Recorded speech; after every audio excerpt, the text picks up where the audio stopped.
Hola chicos, muy buenos días. Vamos a iniciar con nuestra clase del día de hoy, en la cual el tema va a ser lo que es la microeconomía, el tema de lo que son la toma de decisiones y también el tema de la escasez. Ya en algún otro video, en alguna otra clase, hemos visto lo que es la escasez, se los he explicado, pero el día de hoy tenemos que retomarlo para poder identificar cuáles son las tomas de decisiones y esto relacionarlo con la microeconomía. Esto en la segunda parte de la materia de economía en su sexto semestre. Vamos entonces a dar inicio, en este caso, vamos a ver primero lo que es la microeconomía. Solamente como recordatorio les quiero decir que recuerden que la economía es una ciencia social que está dividida en dos partes, que es la microeconomía y la macroeconomía. Esto ya lo hemos visto.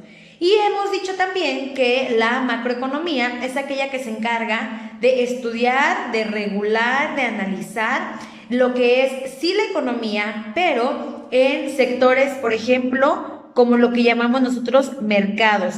Mercados en el sentido de un mercado local, un mercado estatal, un mercado regional, un mercado en lo que es el interior del país o todo un país, todo un estado. En estado me refiero a un estado de república, ¿ok? O a un estado, por ejemplo, hablar el estado mexicano. Y también estaríamos hablando de a nivel nacional, internacional o mundial. Son cosas y temas que ya hemos analizado con ustedes en algún momento de su materia de economía, sobre todo cuando vimos los tipos de mercado, ¿ok? Entonces, la macroeconomía es esa y para poder estudiar todos estos tipos de mercado se hace ayudar de situaciones que vamos a ver más específicamente o temas que vamos a ver más específicamente en esta segunda parte de la materia. Acuérdense que vimos lo que era el PIB de manera general, vimos lo que era la balanza de pagos y en esta materia o en esta segunda parte vamos a ver los tipos de PIBs que hay, cómo es que se puede obtener el PIB, en este caso el Producto Interno Bruto, per cápita, nacional, etcétera. Vamos a estar hablando ya de las partes específicas de lo que es la balanza de pagos, la cuenta corriente, vamos a estar hablando más específicamente de esos temas, que es la macroeconomía, pero la materia indica, la planeación indica que iniciemos con lo que es la microeconomía. Les dejé un apunte en su plataforma que es en el cual me voy a basar para explicarles la clase del día de hoy. Recuerden que este apunte lo deben de tener en su libreta y que ustedes de hecho me tienen que mandar una foto a la plataforma del apunte terminando de ver el video porque tiene que ser antes de terminar la clase. Y bien, entonces vamos a hablar de lo que es la microeconomía específicamente. Entonces, la microeconomía sería la parte de la economía que estudia el comportamiento económico de agentes individuales. Agentes individuales. Recuerden que también hemos hablado de esto. El agente individual, ¿quiénes son? Sería el consumidor, la empresa, la familia, o sea, el sujeto, ¿ok? En este caso podemos decir que va a estudiar los fenómenos económicos desagregados de cada uno de los agentes, ¿ok? Por ejemplo, ¿cómo se comporta el consumidor? Si sube o baja el costo de un producto. ¿Cómo se comporta la empresa si sube o baja la demanda del producto a la que se dedica a realizar, a producir? En este caso también las familias. ¿Por qué? Porque recuerden que en México y en el mundo, pero en nuestro país específicamente, se toma mucho en cuenta la economía de la familia, la costumbre de la familia, etcétera, para poder analizar la economía. Recuerden que hemos hablado, por ejemplo, de lo que es la canasta básica, de cómo es que cada familia o cuáles son los insumos que van a consumir las familias en sus casas, en sus hogares, y entonces también a partir de ahí estudiaremos la economía. Por eso cuando hablamos de estos agentes individuales económicos, serían entre los que vamos a tratar: el consumidor como sujeto, la familia y la empresa, ¿ok? En este caso, cuando toquemos el tema del gobierno, va a ser el gobierno como empresa, no el gobierno como ente público, porque en este caso vamos a ver ya en su momento en la macroeconomía, y que de hecho con ustedes lo he analizado en los tipos de políticas.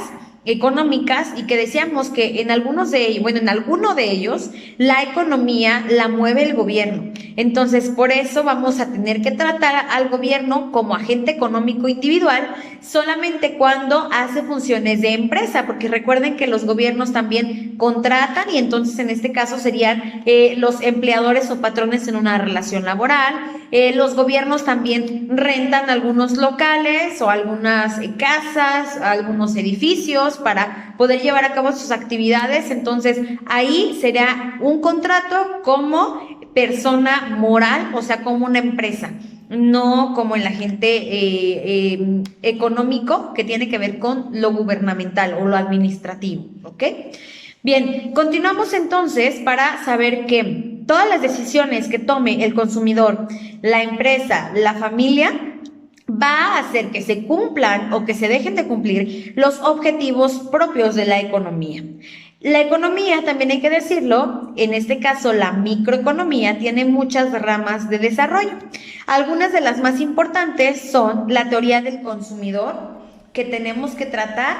En su momento vimos la ley que le llamamos en ese momento la ley demanda, ahora lo vamos a hablar como teoría del consumidor, pero se basa en la ley demanda. Vamos a ver también la teoría de la demanda como tal.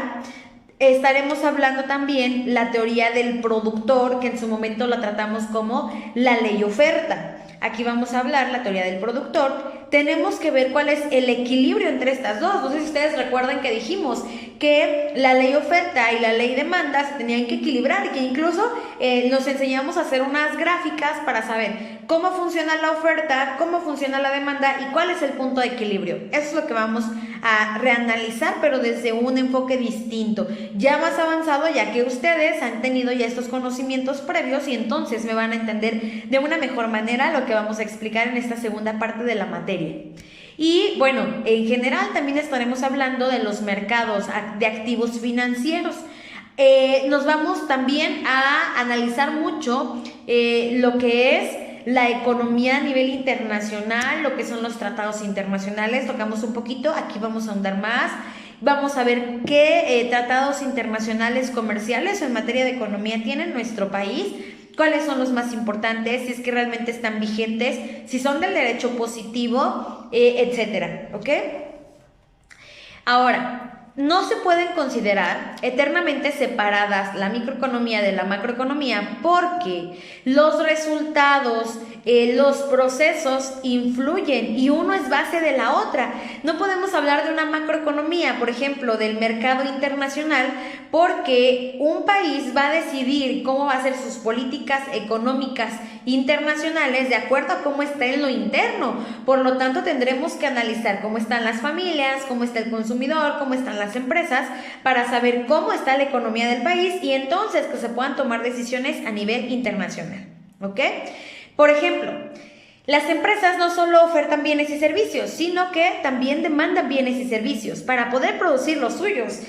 Vamos a ver muy interesante, por ejemplo, cómo se saca el Producto Interno Bruto, y ahí estaremos analizando desde una perspectiva a lo mejor pequeña, porque les enseñaré desde lo más básico, pero ahí estaremos analizando cómo una empresa que se dedica a comercializar café tendrá que comprarle en este caso, un agricultor que se dedique precisamente a todo lo que tiene que ver con el café, pero ya no producido, sino directamente de la tierra. Recuerden que vimos los factores productivos, que serían tierra, capital y trabajo.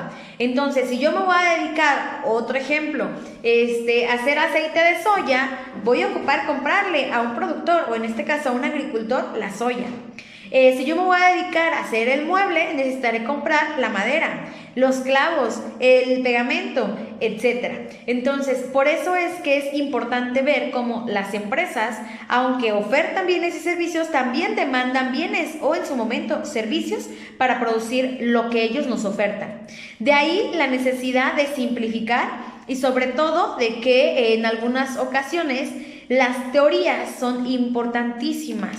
Sabemos que la práctica lo es, pero para que ustedes puedan entender lo que pasa en el mercado externo, necesitamos saber cómo está el mercado interno y cuáles son esos procesos que se juegan, que se realizan y para poder llevarlos a cabo, sobre todo. Bien, continuamos entonces diciendo que la microeconomía también estudia modelos matemáticos que se desarrollan a partir de supuestos que se hacen sobre el comportamiento de los agentes económicos. También sabemos que los agentes económicos al final de cuentas son seres humanos. Tu consumidor como sujeto, tu familia como un sujeto también integrado por varias personas que son consumidores. Una empresa que al final de cuentas, aunque sea una persona moral, es liderada, es administrada, es guiada por una persona. Entonces, nosotros como seres humanos no vamos a ser totalmente predecibles. Puede ser que algo suceda y a lo mejor nos digan la economía va a ir por un lado, pero resulta que como seres humanos tomamos una decisión equívoca, o en este caso equivocada, errónea o acertada, y se puede mover la economía, sobre todo si eres una persona que puede influir más directamente en la economía. Yo les ponía el ejemplo a nivel internacional. Decimos, es que el dólar está subiendo y bajando. Pues en realidad no es tanto que el dólar sube o baja, ya se los expliqué. Esto es en cuanto al tema de la paridad de la moneda. Más bien es ver si nuestro peso mexicano se devalúa o no. Y entonces se ocupan más pesos mexicanos para comprar un dólar. Eso es lo que sucede. Pero ¿qué es lo que pasa? Decimos, es que de un día para otro cambia completamente. A lo mejor los economistas decían que íbamos a la alza y resulta que algo pasó y se vino a la baja. Lo que sucede es lo siguiente. Personas que influyen en la economía, por ejemplo, Donald Trump, y dice, vamos a cerrar las fronteras con México. ¿Qué es lo que sucede? Que se vienen abajo el costo de las, en este caso, las acciones de ciertas empresas mexicanas que dependen de la exportación. Al momento de que se vienen abajo los costos, entonces esto influye en la economía. Y Donald Trump lo hizo porque a lo mejor se enojó con el presidente de México. Y entonces es una forma de buscar consecuencias económicas para nuestro país. Así de impredecible es la economía, pero también hay que decirlo, hay factores que llegan a ayudarnos a estudiarla y a decir, predecimos que va a ser un buen año. Todo puede pasar. Pero la predicción es la siguiente, esto en base a la economía, a los estudios, y que poco a poco ustedes van a ir entendiendo cuáles son esos estudios, esos factores, esos elementos que se pueden utilizar para estudiarlos, analizarlos y predecir de alguna forma la economía, aunque no totalmente, por lo que les acabo de explicar. ¿Ok? A esto, bueno, nosotros le vamos a llamar teorías. Va a haber algunas teorías llamadas teorías, por ejemplo, teoría de los juegos. ¿Qué es lo que acabamos de decir? Es una teoría matemática que estudia el comportamiento de varios agentes para ver cuáles son las decisiones tomadas y cómo es que van a influir en mayor o menor medida en que se logren los objetivos. ¿Ok? Esta es la primera parte de lo que es la microeconomía. Ahorita vamos a ver una segunda parte donde vamos a analizar los principios. El primer principio a analizar es el principio de escasez. Y bien, como acabamos de comentar, vamos a iniciar con lo que es el principio de escasez. Y bien, en este tema tenemos que ver que hay dos causas por las que nacen las necesidades, y en este caso es para cubrir una necesidad biológica llamada también primaria, como la alimentación, como la vivienda, como el vestido, y otras que son las necesidades llamadas placenteras, ¿ok? Entonces, tenemos que las necesidades surgen de esas dos, necesidad básica o biológica y necesidad placentera. Es importante mencionar que la necesidad placentera debe nacer una vez que la necesidad básica se puede cubrir. Si yo tengo hambre y no tengo dinero para comprar algo para hacer de comer, pues menos voy a pensar en ir a un restaurante de lujo. Si, por ejemplo, llego a un lugar y probablemente por alguna circunstancia me quedo sin dónde dormir y no traigo tampoco dinero para poder ir a rentar a lo mejor un cuarto o un hotel barato, pues menos para irme al mejor hotel, el 5 estrellas del lugar. Entonces es necesario primero poder cubrir la necesidad primaria o biológica y después las necesidades placenteras, ¿ok? No puede tampoco decirse que si hay una separación total, porque puede haber en donde se junten ambas. Por ejemplo, ir a comer a un restaurante de lujo, estás cubriendo tanto tu necesidad biológica como la necesidad placentera, ¿ok? Entonces, a la vez que satisfacemos una necesidad primaria, podemos también satisfacer una necesidad secundaria o placentera. No siempre van separadas, aunque es necesario poder decir que puedo cubrir mi necesidad primaria para poder entonces decir que puedo cubrir una necesidad placentera. El concepto de escasez, entonces, ¿cuál sería? En este caso, según el economista Abisai, considera que son útiles todas aquellas cosas que tienen la capacidad de satisfacer una necesidad humana, ¿ok? Entonces, voy a decir que eso es útil mientras pueda satisfacerme una necesidad, ¿ok? Esta parte también va a abarcar dos dimensiones. Por un lado, tenemos la cantidad de cosas que están a la disposición, o sea, la cantidad de cosas útiles que puedo disponer yo para cubrir mi necesidad. A eso se le van a llamar recursos o medios. Y por el otro, tenemos las necesidades que deben ser cubiertas. Por ejemplo, si yo traigo 50 pesos en la bolsa y digo, pues debo de desayunar, de comer y de merendar. Y resulta, por ejemplo, que solamente tengo 50 pesos y que nada más puedo comprar cosas para comer con 50 pesos, entonces quiero decir que mis necesidades son desayunar, comer y cenar o merendar. Y mis recursos son 50 pesos, o sea, es lo que dispongo para poder cubrir mis necesidades. Otro ejemplo.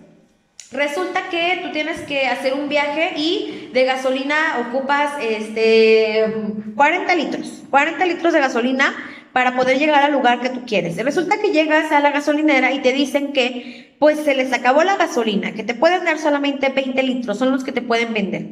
Y pues hubo una escasez y de hecho no hay en ningún lugar gasolina. ¿Qué es lo que pasa? Tus necesidades son 40 litros. Tus recursos solamente son 20 litros. Entonces, eso es lo que hay que tomar en cuenta. En un lado tengo la necesidad, en otro lado tengo los recursos para cubrir esa necesidad. Tendremos que ver si está cubierta la necesidad, si hay escasez o al contrario, a lo mejor tengo mucho más disposición de recursos para poder cubrir la necesidad. Cuando es menos, recuerden que en este tema vimos una operación aritmética. Cuando es menos el recurso que la necesidad, se le llama escasez, ¿ok? Cuando es igual, estaríamos en un punto de equilibrio. Cuando son más los recursos que las necesidades, estaríamos hablando de un tipo de sobreproducción, ¿ok? Entonces, esa es la escasez, cuando hay más necesidad que recursos disponibles. Lo que decíamos de la gasolina fue un ejemplo que sí sucedió en algún momento y que, bueno, de hecho cuando entró Andrés Manuel López Obrador a hacer gobierno, recuerden que empezó a hacer una campaña en contra del huachicol y pues estuvo recortando también la gasolina en las gasolineras para poder partir de cero, etcétera. Bueno, es lo que se nos comentó. Y entonces resulta que ibas tú a las estaciones de gas y no había gasolina. Eso se llama escasez. Era muchísima la necesidad porque todos necesitamos gasolina para que nuestros vehículos puedan circular y pues no había recursos disponibles, o sea, gasolina. Por lo tanto, a eso se le llama escasez, ¿ok? Bien.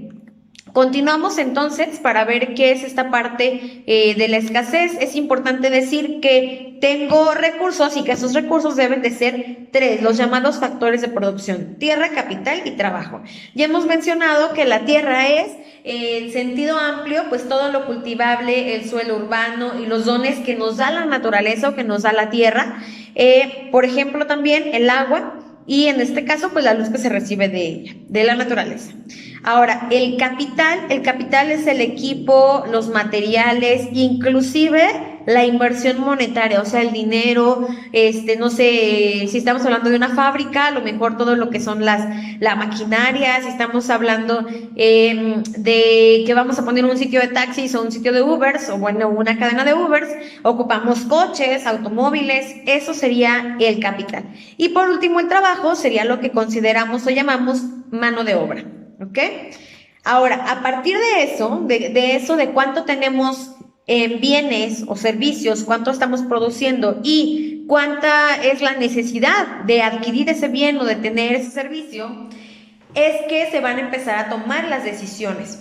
¿Quiénes tienen que tomar decisiones? Pues sobre todo cuando estamos hablando de como productores. Por ejemplo, si tú vas a poner una empresa, tienes que ver de qué la vas a poner. Y una vez que sabes de qué la vas a poner, ¿cuánto vas a producir? Un ejemplo, a lo mejor muy burdo, muy pequeño. Resulta que quiero empezar voy a hacer un negocio donde vamos a producir tortillas o hacer tortillas a mano para vender. Ahora, la primera incógnita sería, ¿cuántas tortillas?